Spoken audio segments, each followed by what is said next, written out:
Fall comes to Delmarva with all the usual signs. Soybeans drying in the fields, the brilliant colors of the changing leaves, the brightness of the sunlight in the clear, cool air. In the village of Allen, there are other signs.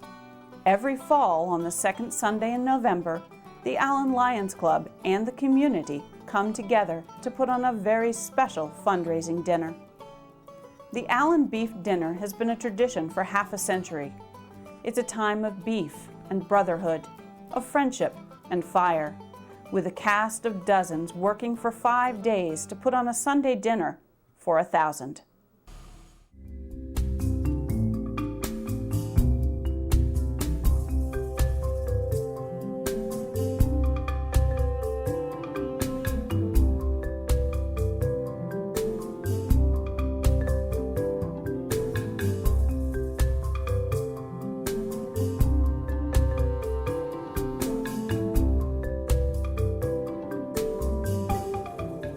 Digitizing Delmarva's heritage and traditions.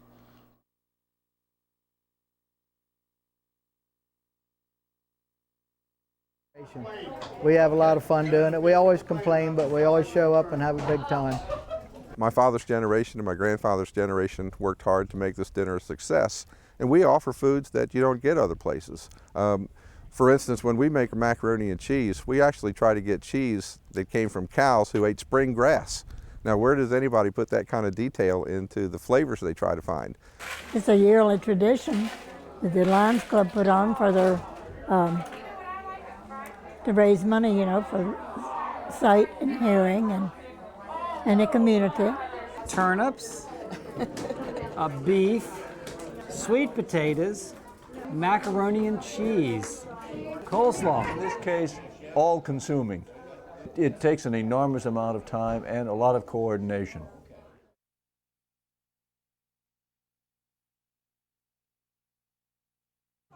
I'm Bob Hogue. I'm a Allen Lions Club, have been for 35 years. This is the 49th year for our beef dinner. And tonight, I'm a turnip toter. And we're peeling 13 bushels of turnips, cutting them up and cooking them, preparing them for the beef dinner for Sunday. We get them from the farmer, we wash them, we bring them in here, set the crates on the table, give them to the turnip peelers. The peelers peel all the hide off of them, cap them, then they cut them up in little pieces so they cook quicker. And we cook them on our new stove in the kitchen, starting tonight. I do like turnips, I like them raw and cooked. We serve them cold at the dinner, which is traditional Eastern Shore fare. I do prefer mine hot though when I eat them, if I have a choice. We have Lions members, spouses of Lions, and we have other people in the community who come to help us. Lots of them have been helping, and we have children of Lions also that are here, and they're a big help, and they enjoy it too, and hopefully they'll be here to help for a long time, so this tradition can carry on. Somebody's got to cook them, so I guess it just turned out to be me. No particular affinity to turnips now. It's a pretty low-tech operation. We slice them up, or we have people slice them up as small as we can get them so they cook faster. Once you bring your pots to the boil with a little fat back and some other secret ingredients, you just wait until they boil, until they get soft like a baked or a boiled potato. Once they get to that point, you strain the water out, you put them into a big bowl, and you smash them. And then once you've smashed them to a sort of a semi-lumpy mashed potato consistency, then we put the secret seasonings. Then we let them cool them enough so we can put them in the styrofoam containers for the carryouts, or we just put them in large storage jars and refrigerate them for the ones that we're going to serve in the dining room.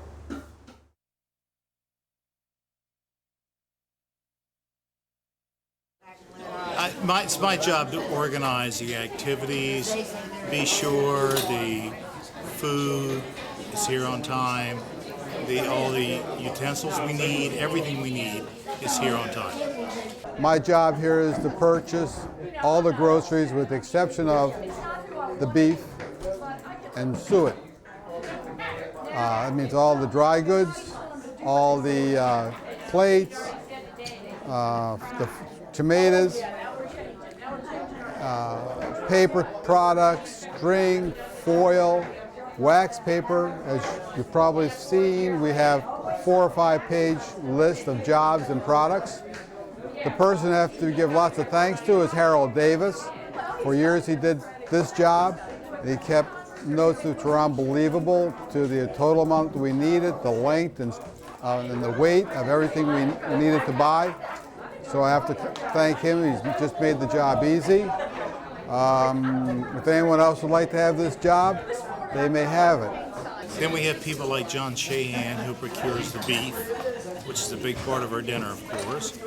People like Bob Hogue, who procures the sweet potatoes. Bruce Bright procures the turnips and cabbage. And we're talking not small stuff here. We're talking about 75 heads of cabbage, 15 bushels of turnips, 15 bushels of sweet potatoes. So these are some key people. Larry, and it's his job to be sure we have enough money here for change. We're using $17 this year, which means like $1 bills, $5 bills, a variety of money. And it's his job to count the money when we're done, see how we did. And everybody has to report back into him as far as the tickets they've sold and how the money they take it in. Sometimes we'll give tickets away to people who'll give us things. Like we might swap a few tickets for 10 bushels of turnips. So we do a little negotiating with this. My neighbor told me about this, and I wanted to do something to help the community. So I'm here to do the peeling, and I'm hoping to take advantage of the good meal that's coming on Sunday.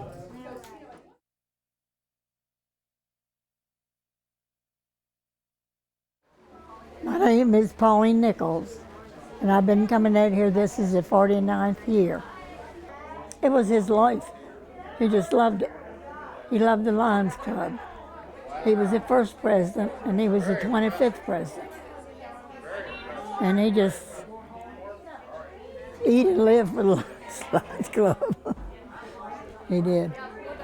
Well, he was the greeter at the door for years. First year, the beef was done down at Jack Bryan's farm, down the road here. And they had a pit down there, and then he showed them how to do it, you know, and they made this pit. And ever since, they've been using it. Well, it's just the same old tradition, I guess, we've had for years, and they don't want to change it. It's always worked, so why change it? Well, I remember the very first one. Jack Bryan, who was a banker in Salisbury, lived on the creek not far from here, came up with the idea and gave us a steer. I say us, I was 7 years old at the time, but the club accepted the steer. He dug a hole in his front yard on the Wicomico Creek, and that's where they cooked that first beef and held it here at the community hall. And I remember that day, there was snow all over the ground, and that was the old community hall that had once been the little one-room school in Allen. And just a lot of memories about serving water and coffee when I was little. And as I got a little older, I got more responsibilities. And it's very much the same. People are afraid to break the tradition. If it ain't broke, don't fix it. And it ain't broke. We've had a successful dinner every year. We have changed a few things, such as, golly, years ago, people used to take sweet potatoes and turnips home to the house and cook them and bring them back. Now we do it all here at the community hall, which is the way it's supposed to be done, health-wise, because the community hall is health department inspected. So we do it all here now. That's probably the only big change we've made. You might as well get yourself. Everybody comes and complains, but everybody likes doing it. So it's and of course nothing ever changes. I mean, you know, innovation is not in the vocabulary here at the Allen Community Center. If they did it in 1948 that way, God darn it, that's the way we're doing it now. So it's you know, I've always said this community center is a lot like the Vatican. It never really changes. some of us get teased because we don't like to make a lot of changes, but when we have made changes, it's usually been to make the process go smoother and to make the product a little better. So there's different things that have happened like that. Well, they had really to have the carryouts because they couldn't accommodate so many people inside. And that was really a lifesaver, you know, made it easier for the ones serving inside because people didn't have to stand in line, you know, and wait. And now they have as many takeouts as they do inside or more. It's pretty much the same in that the recipe is the same. The menu is the same and the recipes are the same. And a lot of us subscribe to the if it ain't broke, don't fix it theory. Especially these days when dining in general has moved more and more to prepackaged, pre-made, quick, fast, easier food. Even when you go out to nice restaurants, a lot of what you eat, and it's very good, but it probably all came from Sam's Club or Sysco or something like that, and it's, you know, they have to do what they can to make things efficient. And there's nothing wrong with that. But everything here is home cooked, handmade from scratch. The closest thing we come to pre-made is that the tomatoes are already canned. We're not cooking fresh tomatoes, and we didn't can them ourselves. So we start with canned tomatoes, but that's just the base, and then there's the recipe that makes those Miss Pauline stewed tomatoes so fabulous. I can't help now like I used to. I started out with tomatoes. I've done that for years and helped with the macaroni and cheese. And now they have different jobs. Different ones do different jobs. But I feel like I'm 90 years old and I've had my turn. And now it's time for some of the younger ones to do it. But I still enjoy coming in and helping all I can. It's a thing that brings the whole community together, and you know, in a rural area, it seemed like a very nice thing to be a part of.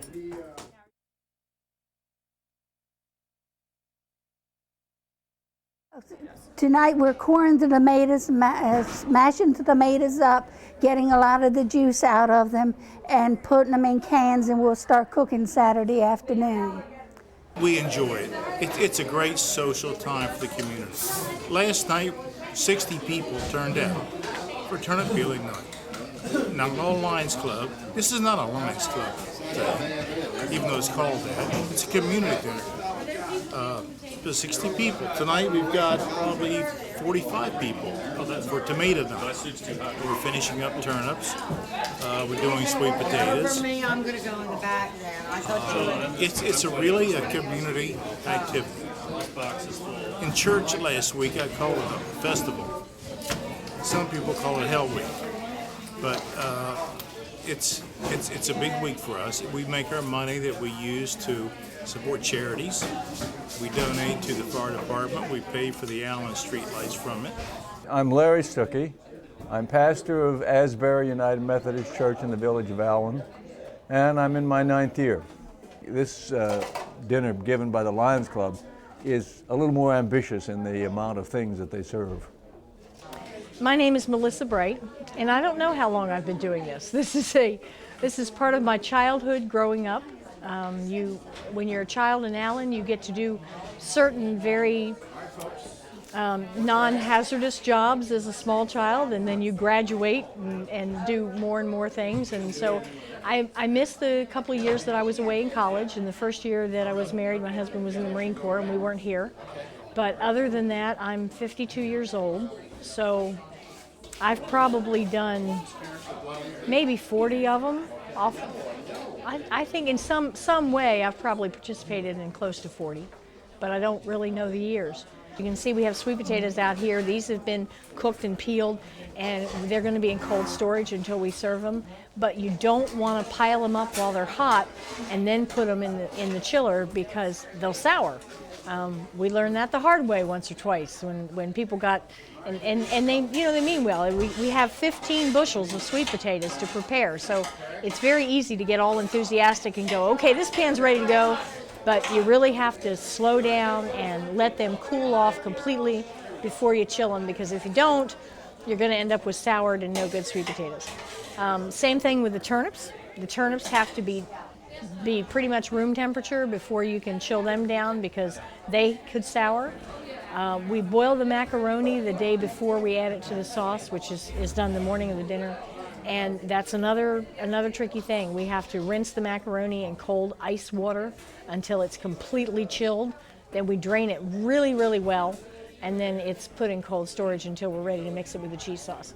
We had 55 people here last night peeling and slicing and cutting up turnips, and the guys in the kitchen started cooking the turnips. And at the same time, we had people started yesterday afternoon with cooking the sweet potatoes. There are 13 bushels of sweet potatoes. They got 5 bushels done last night. I think they got all the other 8 all done tonight. So the sweet potatoes are done, which is amazing. I think this is the first year they've ever been done this quickly, but they'll be just fine. They're good to go on Sunday. Tonight is Thursday night, and we have cases and cases and cases of these tomatoes that the tomatoes are drained, every single tomato is taken out, the core is removed, then the tomatoes are squished and they're put in the cans, and they'll be ready to go into the pot when the stewed tomatoes are made. They're finishing up the last of the turnips. Tomorrow night is Friday night. Some of the Lions used to say, well, we get so much done Wednesday and Thursday, we'll take Friday night off. But we found out that makes Saturday a disaster.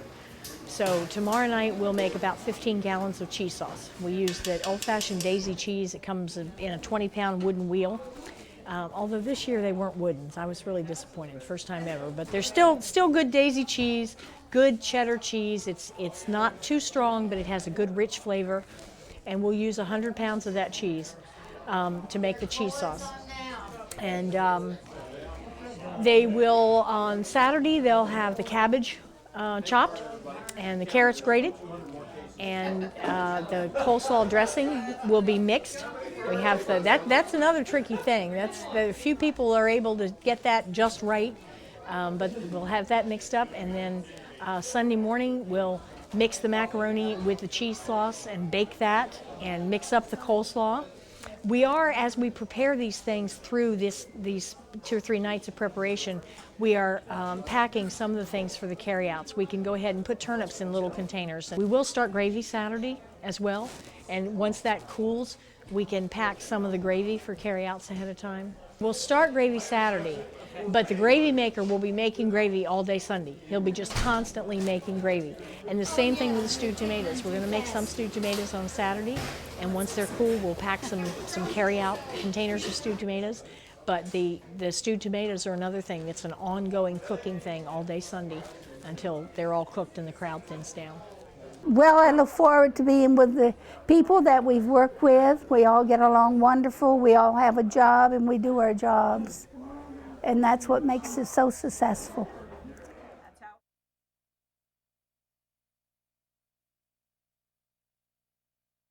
I've lived in Allen almost since the day I was born. I have been around the Lions Club since it was organized in 1959.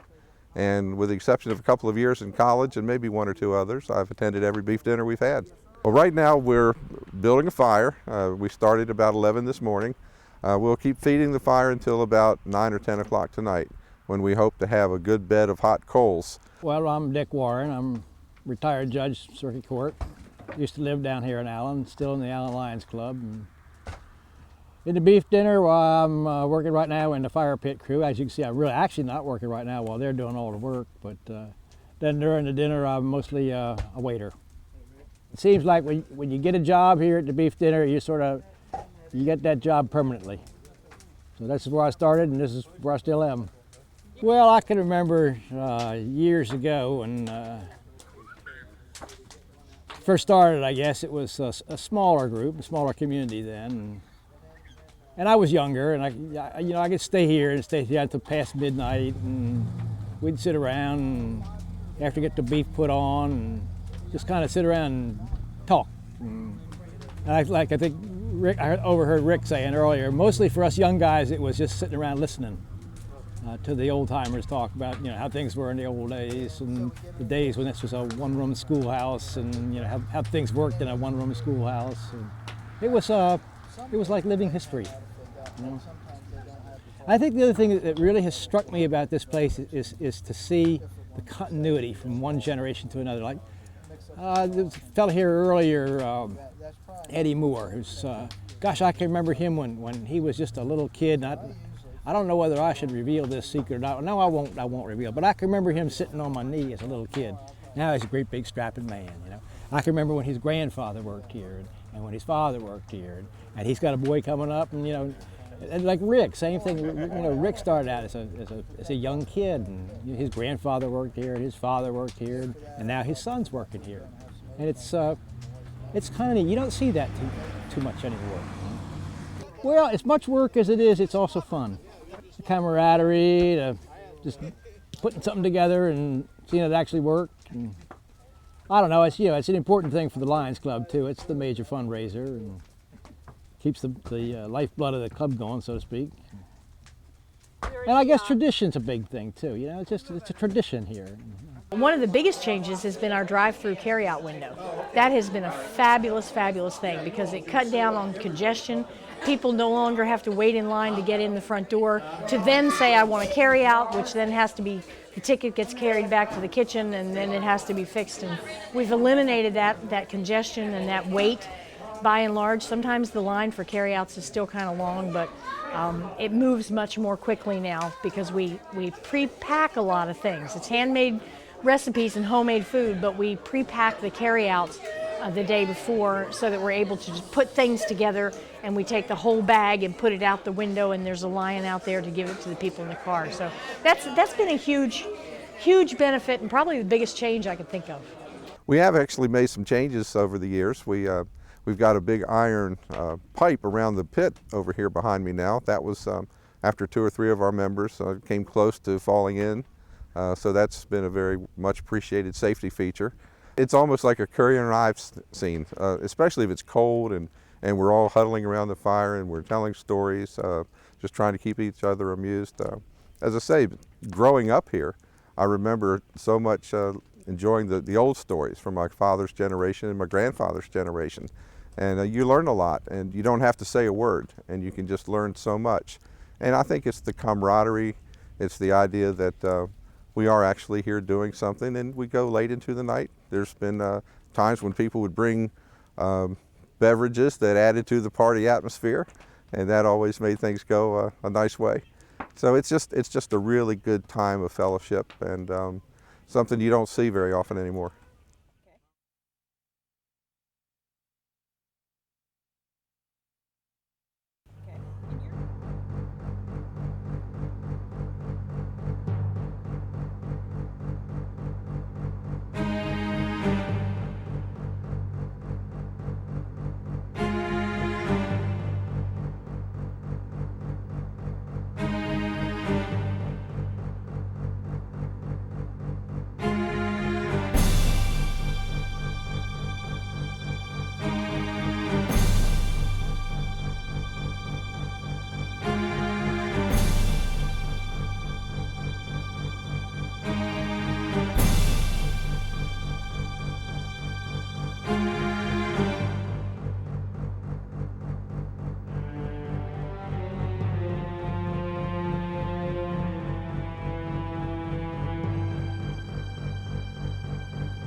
The fire company, the Allen Fire Company, is very helpful. They're the ones who actually come in here at night and stand down in the pit after the sand has been spread out where it's still too hot for people to stand.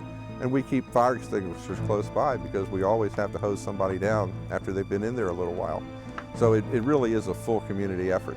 We couldn't do it without everyone else.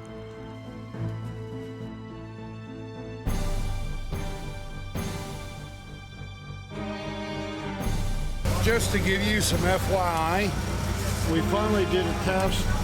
That pit, when we crawled down in there, or before we put sand in, was 1,250 degrees. It's hot. It hurts. I've lost half the hair from the shin down. But yeah, everybody has always asked, how hot is the pit? We've never known. So we've got this new camera for the fire department that tests heat, and it's 1,250 degrees.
It was put on at midnight last night, and at 6:30, 6:45, it was started taking off. It's a lot of stuff going on all at once. It's just hot down there, you know, and so you get that beef in and out hot. They take the first piece off. They take off one roast first, test it, see if it's done. We're looking for doneness. I mean, is it too done? Is it too rare? That's how we judge what we need to do with the beef box. So.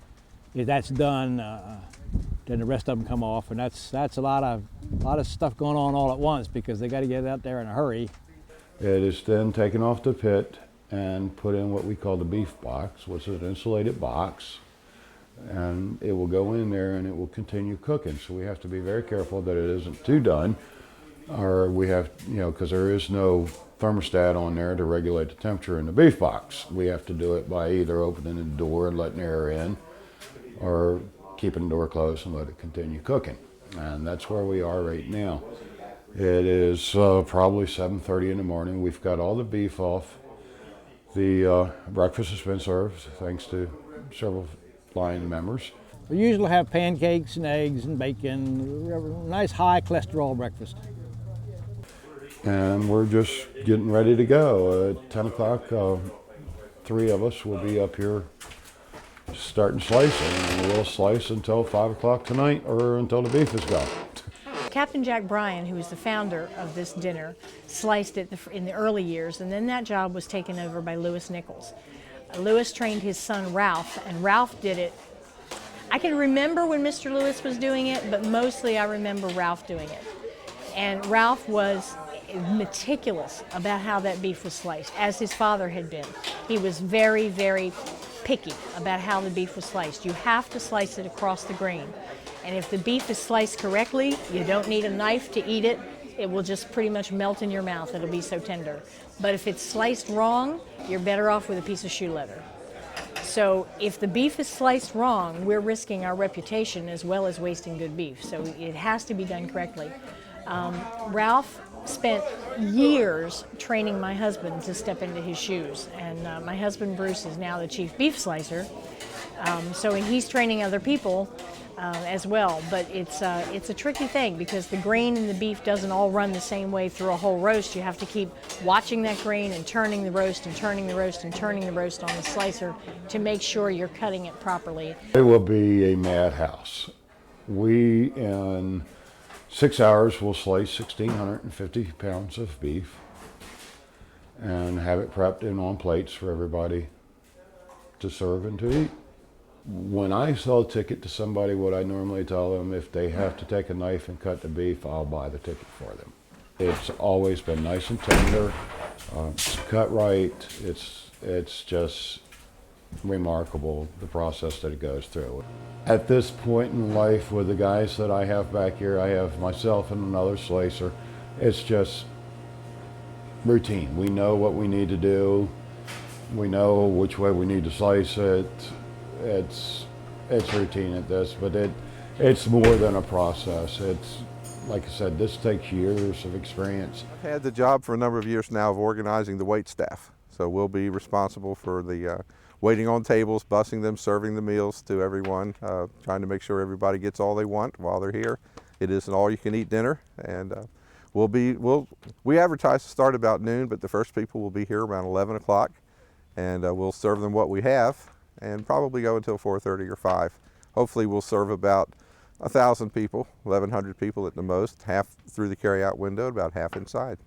I'm usually the one who makes the coffee. That's my usual job, and that's fine. I can do some cooking too, but making coffee is just quite simple, repetitious. I started off making coffee, and then the next thing I knew, I was in the kitchen doing tomatoes with Pauline Nichols, and I've been there ever since. Just take the can, dump it in, put your butter, put a little bit of salt, what makes the tomatoes, or the cinnamon and the sugar that you put in it, and we use crumbs to thicken them with. We don't measure anything. We just dump it in. We get someone to taste it, or we just hope and pray to goodness that this one will help the other one if we didn't do it right. This is not an event sponsored by the church, it's sponsored by the Lions Club. It's really done by the whole community. But we don't have an 11 o'clock service that morning because by 11 o'clock people need to be over here in the community hall getting ready to serve the public. So we have an abbreviated service at 9:30.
I'm Dorothy Jean Alton from Salisbury, Maryland, and I'm down here for the fabulous roast beef and all the trimmings.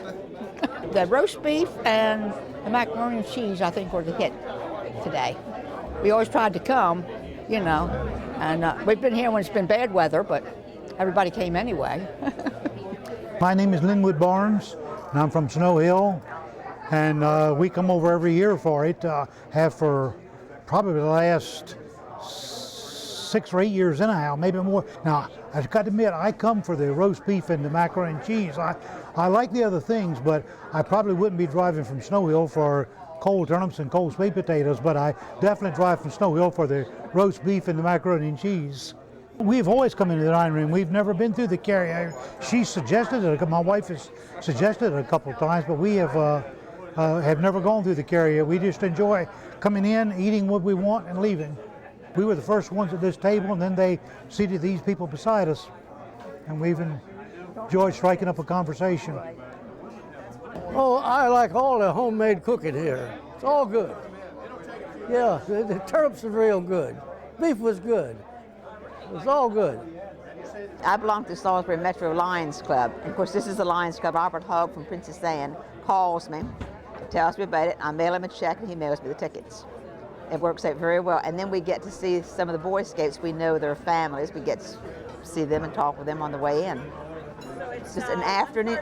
It's an afternoon of really getting to see a lot of people that we may know, and these are people we did not know, and it's delicious food. This is our first time. It's great. It's awesome. Yeah, we'll come back. My name is Inga Hitchens, and I've lived by Upper Ferry for the last 40 years. I think I'm still considered a newcomer, but we've always managed to come here for this dinner because it's outstanding. And this year, to my mind, was the best ever. The beef was absolutely tender this year. Once in a while it gets a little overcooked, but not this year. It was great. And my husband loves their stewed tomatoes. Tomatoes are kind of Miss Pauline and Miss Peggy's bailiwick, but there's a touch with the tomatoes too. That consistency has to be just right. And same thing can be said with the gravy. The gravy is the old-fashioned gravy where they render the suet down to make a roux, and then they make that wonderful brown gravy. And I always tell people it's that kind of delicious brown gravy that while you're eating it, you can feel your arteries going. But it's only once a year, and it's really, really good. So that's another good secret to the dinner. So it's just really good stuff. But you have to treat it with TLC. I love the food. My favorite stewed tomatoes. Everybody else has their own favorites. I think the pit beef. I'm really, that's a very special way to do the beef. A lot of my teenage years, I was fortunate enough to spend in the beef room, where the really great thing is you get to have little slivers of beef in a roll, and you pretty much sustain yourself on those while you're working, but you don't see anything that goes on out front. And then for a long time, frankly, the women worked in the kitchen and the men waited on the tables out front. So we women never saw the public, never saw what was actually happening in the dining room. We just knew we were fixing food and filling up dishes all day long. We usually don't get out of here until about 7 o'clock on Sunday. The dinner ends ostensibly at 4:30, but then there are always a few stragglers, and then maybe some of the help gets to eat that hadn't had a chance to eat. And then you have a great deal of cleanup. Huge amount of cleanup. I love this dinner. I love the preparation. The one thing I don't love is that as I've gotten older, I found out that Sunday night I'm usually in a certain amount of pain, physical pain, and I resent my body for not hanging in with me, I try to schedule a massage for Monday whenever possible. But it's a good feeling, and I usually get my dinner as a carryout, so that I can go home Sunday night after things are cleaned up, and go home Sunday night and wash the veneer of grease that just seems to kind of float in the air at the end of the day, and get cleaned up and sit back in my recliner and enjoy part of my dinner. So that's a thing I look forward to. Mary had a little lamb. It should have been a sheep, but this lamb was an Allanite and died for lack of sleep. Because the schedule is really very hectic, and by the end of the week, after you have to clean up at the end of this dinner on Sunday, you're totally worn out. I think it's quite important. It's one in which a lot of people join in together, people who would not be involved in the church congregation. And while I'm sure there's some grumbling about the amount of work it is, in the end, I think they get to know each other and work together, and that carries over then into other areas of life. You see a lot of the same faces year after year. I think that's a big part of it, the fun of it too, is the same people, maybe you haven't seen them again till next year, But yeah, it's work, but you get in the groove after a while, and I think my biggest concern is that people will, in the name of convenience and comfort, start chipping away at the things that have made this such a tradition over the years, and at some point in time it just may not be what it is today. I hope that time never comes. It's been going on so long, and it really is such a tremendous community effort to get it all to come together, and it is a lot of work, and almost a full week is taken out of real serious stress. But when it's over, you feel warm inside that you've done a good thing, that you've got people that are depending on the money you raise, and you feel like you really have done your part for your community. But it is nice to be able to say the beef dinner is over. I think it went all right. I do too. We had a tremendous amount of help in all sections of the work area. and they seem to work cooperatively. And nobody got mad and went home. Our motto today has been make like a duck. Let it roll off. Whatever it is, let it roll off. So every now and then we look at each other and go quack. We had no major setbacks today. We found that we were short on some product, but that was taken care of right quickly by some very good volunteers. So it worked well. Something changes every year. I don't know why we haven't run out of things to change, but something is different every year. Well, at least last year the pickles disappeared. This year we had pickles. Isn't that true? That's true. Okay. That's very true. We were ahead this year. We stayed caught up and ahead on stewed tomatoes and macaroni, which was really good. And coleslaw stayed up to snuff as well. We packaged 502 containers of turnips and ran out of those early in the day today. We had to package at least another 150. We're thinking a little over 600 on the carryouts. It's probably about 670 by now. I haven't heard the dining room figures, have you? Between 250 and 300. So we're looking at close to our 1,000. This is a Lions Club beef dinner. It's labeled that way, but the Lions Club could not do this without the help of the community. And people were very generous with their time, not only today, but Wednesday, Thursday, Friday, Saturday, and today. There was one just waving to us a minute ago, so we were nodding a thank you to her, and I just ditto. Thanks to everybody. This is truly a community effort, and there were literally dozens of people here every step of the way. So, and it takes that many hands. And like most things in Allen, it just happens. You say this is what we're going to do, and it works. And I will add one other thing. This was not, these volunteers ranged in age from 7 to 90 plus. That's right. That's why it works. It's everybody working together. That's the glue that makes us a community and not just a collection of houses where people come to sleep. It's a community. And this community encompasses people who don't geographically live right here, but they are still part of the community because they put their hearts and their energy and their time and their love into it. And it's a labor, it has to be a labor of love. There's no earthly reason to do it otherwise. Or a labor of stupidity. No, love. Let's opt. Yes. I'm sorry. Let's opt for love. It's Lions Clubs and it's members of the community. If it were only the Allen Lions Club, we couldn't do it. But our friends, our neighbors, our families from other towns and other counties come in to help us with this. A couple times I've run the beef dinner and I've always been amazed at how hard people work, and they have bad legs, bad arms, bad backs, and they stand up all day and they do the work. And at the end of the project, you just say thank God, and you realize how good my neighbors are.